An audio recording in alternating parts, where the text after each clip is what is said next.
Welcome to Falls Count Anywhere, where the wrestling ring meets the heart.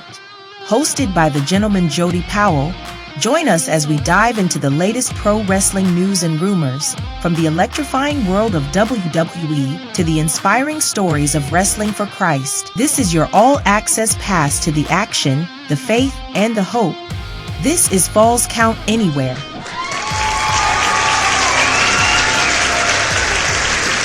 Hello, wrestling fans, and welcome to Falls Count Anywhere.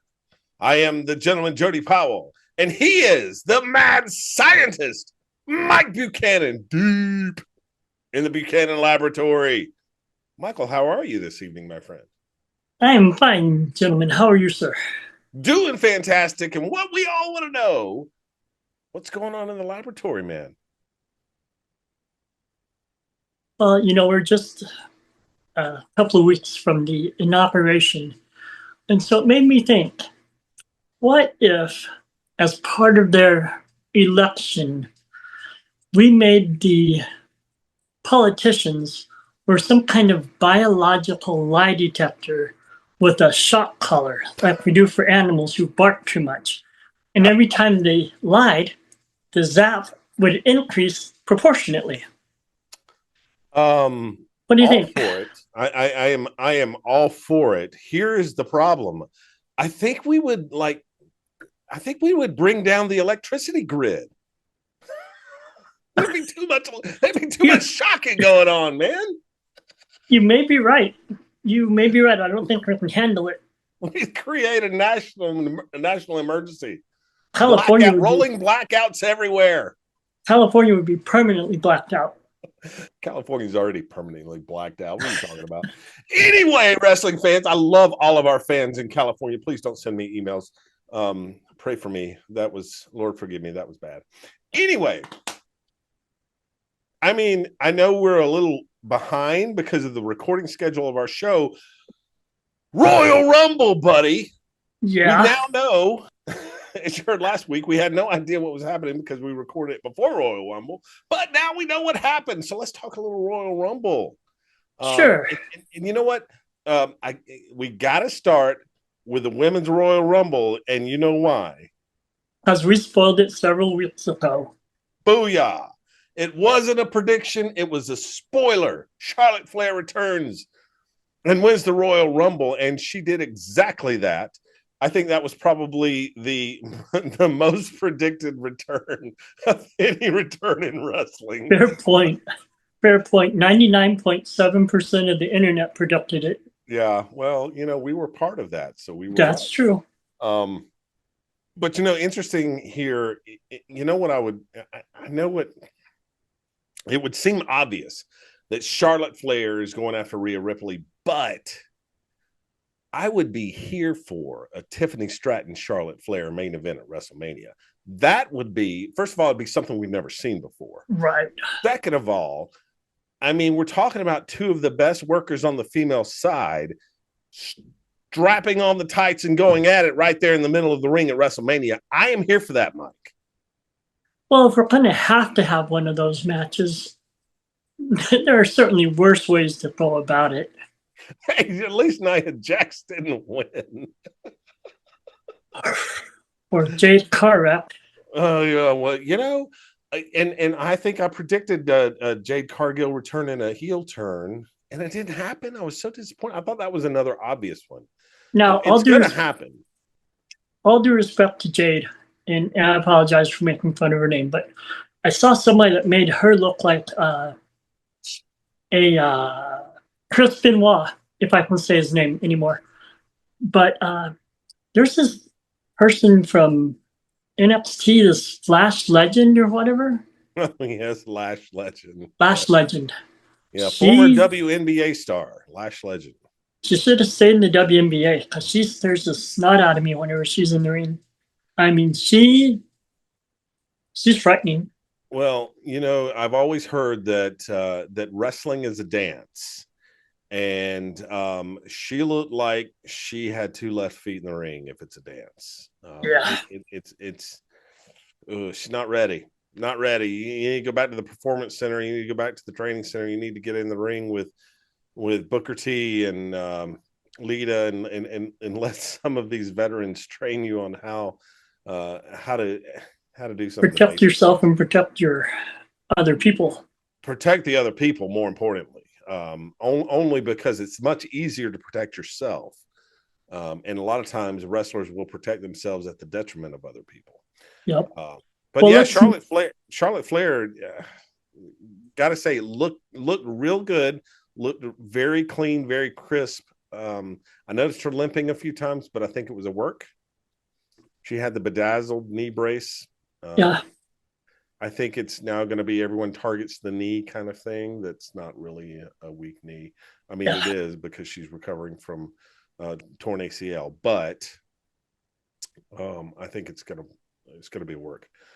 So yeah, Women's Royal Rumble didn't really disappoint. There were not a lot of eliminations until towards the end. I'm like, the ring is filling up. Let's get rid of some of the dead weight, so to speak. Return of Alexa Bliss, man. Wasted. I thought it was a total waste. She didn't eliminate anybody. I'm like, what's the point? Yeah. Why are you bringing her out just to stand around, get beat up by a couple of people, and then be eliminated? Why? Yeah, you're right. I mean, the performance of the Rumble was a little disappointing.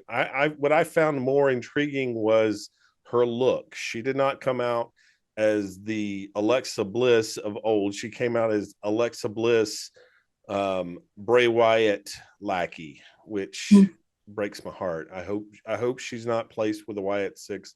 I hope she doesn't get involved in that.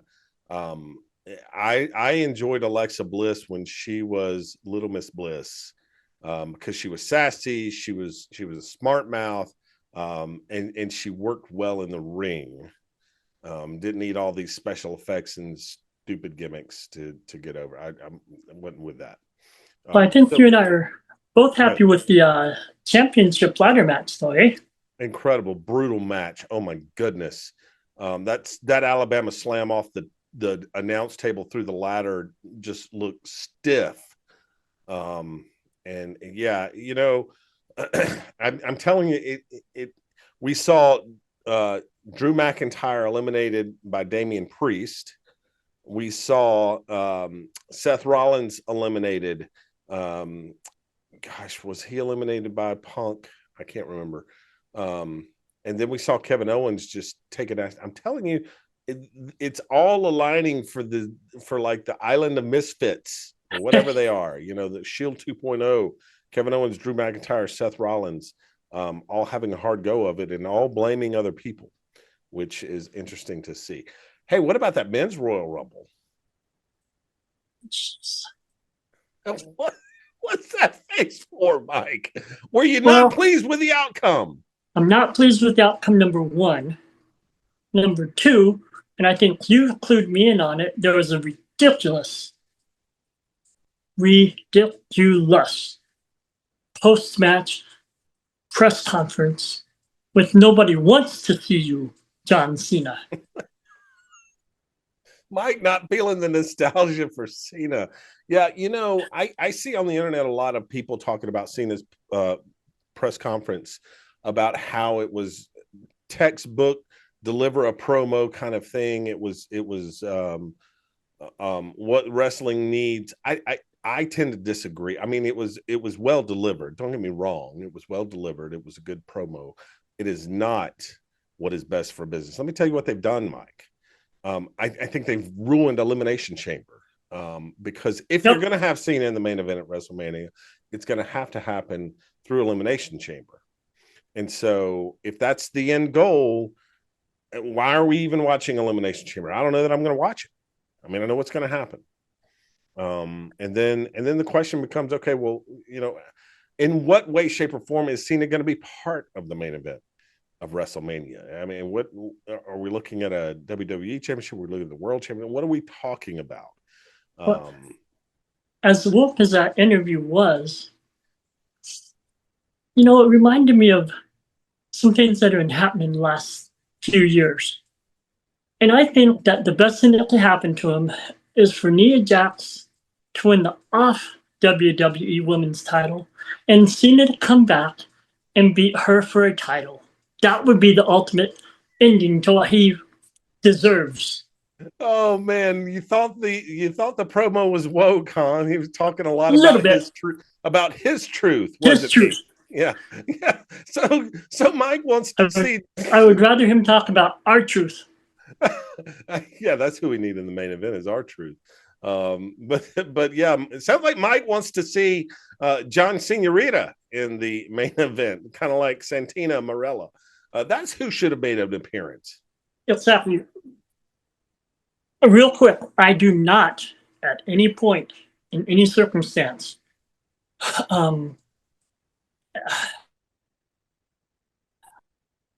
I can't thank the Lord, advise, applaud, or anything else where a man hits a woman, period. Mm-hmm. So I'm not saying that I want Cena to hit any female. That's not what I'm saying. I'm just trying to have a little bit of fun with Cena's bid for a championship and what I think he deserves. Well, point taken. It was a very woke conversation when Cena is talking about his Are truth you there, Judge? and those kind of things. So yeah, we'll have to see, Mike, how that goes. More to come, fans. As we return from break, we're going to talk about the WFC and some very interesting interviews that happened on Saturday Night Praise and Power Hour. We'll be back right after these messages. Hello, wrestling fans. The gentleman Jody Powell here. Are you searching for an engaging speaker for your next church event, civic meeting, industry conference, or a company-wide motivational session? Well, look no further. I'd be honored to bring energy, insight, and inspiration to your event. With experience as a 2022 Toastmasters World Championship of Public Speaking semifinalist, I know how to connect with audiences, both large and small. Whether it's an intimate gathering or a packed auditorium, I'll deliver a memorable and impactful message tailored to your needs. Visit today at www.jodypowellspeaks.com to explore my keynotes, talks, and trainings. Let's make your next event unforgettable. Book me today. You'll be glad you did. Hello, wrestling fans. Welcome back to Falls Count Anywhere. And it is time, Michael, to discuss Wrestling for Christ. And it was an interesting show this past week. We were doing a lot of spotlights on several of our competitors, including finally a sit-down interview with the commissioner of the Is that WFC. who that was? It looked more like the ghost of Christmas Future. I thought it looked like the Black Scorpion from WCW days. Either one. I was not expecting that. I don't think our commissioner is Ric Flair, by the way. But Bummer. Yeah, I know, right? That would put a spin on. Well, anyway, but yeah, it's so interesting. Cloak and Dagger. As I mentioned in the interview, this figure that came on screen that was an image of someone, some ghostly figure, and the voice was distorted. So we were getting the old eyewitness who doesn't want to be revealed voice. And yeah. But I will say that once we kind of got past that, a few interesting points came out. Complete denial of any kind of alliance with the foundation, which I tend not to believe at all. Right. We did hear kind of an explanation around, if you'll remember back toward the end of December, Mad Dog Nathan Sawyer going after the heavyweight championship with Shane Austin and was forced to referee for 2 weeks. And then when he finally got his shot, Travis Roberts was the special guest referee, which was not a fair shot whatsoever. And so there was some explanation given about how Nathan Sawyer hadn't earned a shot, and no one comes on to the commissioner's show demanding a shot at the title, apparently. Okay. The commissioner made it very clear that they were in charge. I mentioned that they seemed very dictatorial, and they said, "Yeah, it's exactly what it is." But coming out of it, Mike, we found out April 19th, right here on Abundant TV, Saturday night, April 19th, a 2-hour special, Kingdom Come. just like Happy Brawladays, apparently, with more intensity. Another triple main event, 2-hour special. So more information is going to come out on that. And apparently more information is going to come out on our television turmoil tournament that has just been in turmoil. The commissioner just seems to be able to make changes to the brackets. And I believe we're going to have more changes. So that's going to come up this week on It's Saturday. good to be the king. What's that? I said it's good to be the king. Apparently it is. Or good to be the dictator, so it seems. Yeah. But we had another great interview with Loaded Guns Ken Magnum, one of the most intense individuals I think I've ever met. I mean, I think this guy goes to McDonald's and says, "I want a Big Mac," and they give him about 4. But the shake machine works whenever he drives to the drive-through. Oh, I guarantee you, if he wants a milkshake or if he wants a McDream, Oreo McDream, he gets it, whether the machine is broken or not. Yeah, Ken Magnum's seeking gold in the WFC, and then we had a great interview with Perfect Vision, who just feel like they've been just royally kind of overlooked, had the screws put to them a little bit because of the end of Happy Brawladays. They didn't get a fair shot at the tag team titles, and they've just kind of been pushed to the side. They're not even getting a rematch. I mean, if you remember, Dylan Dollar hit John Matthews with a chair, got disqualified, so the foundation retained the titles. Perfect Vision just not being able to crack back into that title scene. So we'll have to see how that goes. And then, Mike, a legend in the world of wrestling, Sir Mo from Men on a Mission. What an honor it was to speak with the former WWF Tag Team Champion. He and King Mabel were the Tag Team Champions. Oh, Mabel, R.I.P. Because Mabel was an incredible individual, just huge guy. Wow. And very athletic. But a great interview with Sir Mo. He talked about our cross-promotional event we had last week with the OIWA, what he's doing down there and how he's using OIWA also as a ministry. Which I was really impressed with, Mike. I was impressed with Sir Mo. He and I had really good conversations about a lot of things, and just grounded in the Word, which is good. That's good to hear. Yeah, absolutely. Yeah, definitely. I know he brought up. In fact, in the interview, I know he brought up a favorite parable of mine, and I believe it's one of yours as well. The rich man. And the camel passing through the eye of the needle. So we're going to talk. Yeah. In fact, we're going to talk a little bit about that in Finding Tomorrow, right? Sounds good. Yep. Yeah.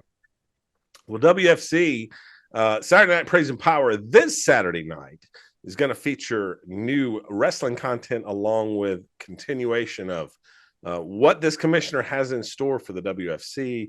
And really what is coming up as we are apparently in WWE, we're on the road to WrestleMania. In WFC, we're on the road to Kingdom Come. And isn't it great that that for us that believe in Christ, we're on the road to Kingdom Come too. Amen. Thy kingdom come, thy will be done. So in fact, we're going to talk a little bit more about what Sir Mo had to say about the rich man entering heaven, the camel passing through the eye of a needle, and we're going to relate that to our Finding Tomorrow's segment, fans, right after these messages. We'll be back. Stay tuned.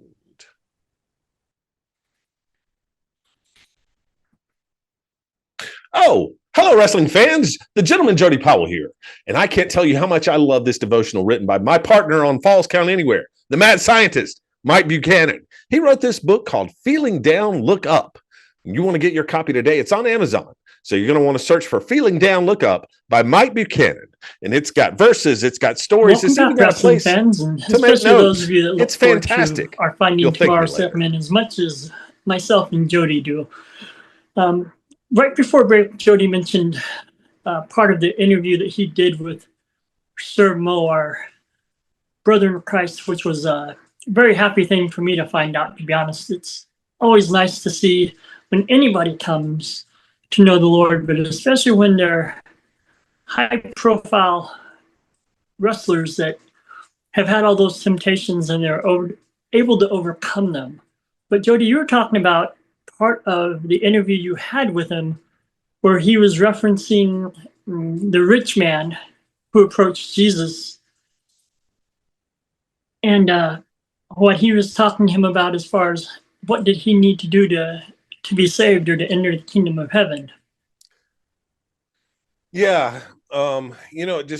Mike, it really just struck me. And for those of you who may not remember the story, or maybe haven't heard the story, Jesus was teaching and a man came up to Jesus and said, what good things must I do to get eternal life?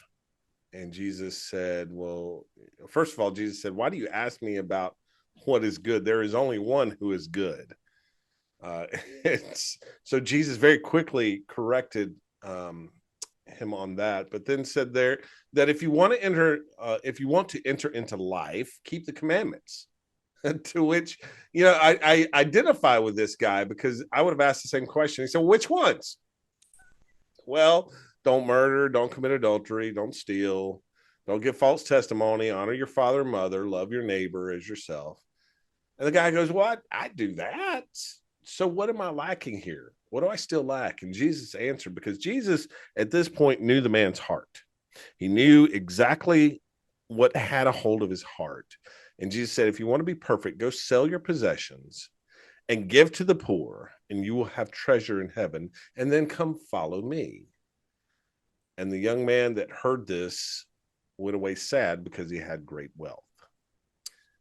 So just imagine, someone that's got it figured out, Mike, a business leader, a CEO, someone who has climbed the corporate ladder that appears to have everything that they need or want, the big house, the big car, the boat, whatever it is, and they still feel unfulfilled. And it's to me, it's a very similar situation with what we deal with, particularly as men on a daily basis, because we find our identity in our jobs. We find our identity in our accomplishments, our achievements, our awards, who we're married to, who we know. We find all of we try to find fulfillment in all of these things. And even if you're struggling as a man, like for me personally, this is one that really hits home because I struggle with this. I hold on to burdens like providing for my family. I hold on to burdens like, is this the right financial decision? Am I making the right spiritual decision? There's a lot of pressure on men right now, whether you have a family or whether you're single, it doesn't matter. We hold things, right? We hold on to things and we struggle with them. And those are our riches, Mike. Those are the things that sometimes we try to find fulfillment in. And that's what Jesus was saying here. Whatever has hold of your heart, let it go and come follow me. In the case of the rich man, he knew it was his possessions. But in the case of the man that maybe is battling his own demons because he feels inadequate or unworthy, that actually is a form of pride. Absolutely. And his disciples are going to ask him here, well, if with man, how's that possible? Because Jesus is going to tell him, it's easier for a man or for a camel to go through the eye of a needle than for a rich man to enter into heaven. Mm-hmm. So how is that possible? And Jesus is going to say, with man, it's impossible, but with God, all things are possible. Yeah. Now, to flip back for a moment to your pride, it occurs to me, and I won't start any ecumenical battles, but it's not listed per se in the Ten Commandments. But the original sin, if you look at history as a whole, the original sin was pride. And like you said, that's what this dude had. That's what we as men a lot of times have. And so Jesus is saying, look, get rid of your pride, trust me, follow me. And it's hard to do that, you know? One thing about the eye of the needle, he's not talking about a camel going through a sewing needle. It's not that impossible. I do not remember where the location was, but there was an entrance to a city. Maybe it was Jerusalem. I honestly don't remember. And there was a way that man could enter. And there was a way that theoretically a camel could enter. Mm-hmm. And they called it the eye of the needle. Right. The camel. And that's what people believe Jesus was talking about. Yeah, the camel actually wasn't tall enough for the camel to go through without bending down, and so it was difficult to get your camel to bend and walk forward. That's right. Yep. Kind of like us, it's hard for us to bend and walk forward. That's true. It's like trying to get the gentleman through the window when he locks himself out of the house. Oh man, I tell you, Mike. But here's the thing that I think that really resonated with me is that what the meaning of that is. It's not talking about wealth. Christ is not saying that if you're rich, you don't get to go to heaven. That's not what that is. What it's saying is that whatever burdens you hold, you can't bring them with you. You have to lay your burdens down. You have to open up yourself. So many times, we as men, we have cis disease, SIS, suffer in silence. We have a smile, we have a laugh, we joke about things, but inside we are just devastated, whether it's because of our job or because of a relationship or whether it's because of trauma, whatever it is, we are broken inside and we don't talk about it and we don't share about it. We hold it. And those are the things that won't pass through that eye, Mike. Those are the things that we can't hold on to. Those are the things that Jesus is identifying here in the rich man to say that stuff you've got, lay it down, give it over to the Lord, lay it at the cross, and then follow me. Because all of that stuff is stuff. And it hurts and it's pain, whether it's a pain in a relationship, whether it's a pain with family, whatever it is, it hurts. But we lay that burden down and we don't have to carry it anymore. We're unburdened. And we're not intended to. We're not supposed to. That's exactly right. And that, I believe, is what Christ was getting at here. Those are the things we can't carry through the eye of a needle. It's the things that have our heart. The other part of that, and then I'll say something else, but the other part that I think he wanted people to see, especially in this day and age, is that you can't buy your way into heaven. Jesus didn't say, well, let me have your money and then you're set. He's in another place, he said, lay up your treasure in heaven where neither robbers break in to steal, neither moth corrupts. But I lost the other train of thought. That's it. Bear ye one another's burdens. Yeah. So you'll feel good? No. So you can mark it down on your checklist? No. So you, mere human, can fulfill the law of Arizona? No. The law of the United States of America? No. Bear ye one another's burdens so you can fulfill, complete, be done the law of Christ. Just remember, as you're fighting tomorrow, do what my buddy Mike says. Normally I say don't watch out, look up. But this time we're going to do it a little bit different, Jojo. Don't watch out, look around. Look around for those you can either help or that can help you. And then both of y'all, or all three of y'all, can look up. I love that. Look around And fans, you want to stick around because coming up right after this, it's The Clash with Jeff Dixon, Chris Whaley, right here on Abundant TV.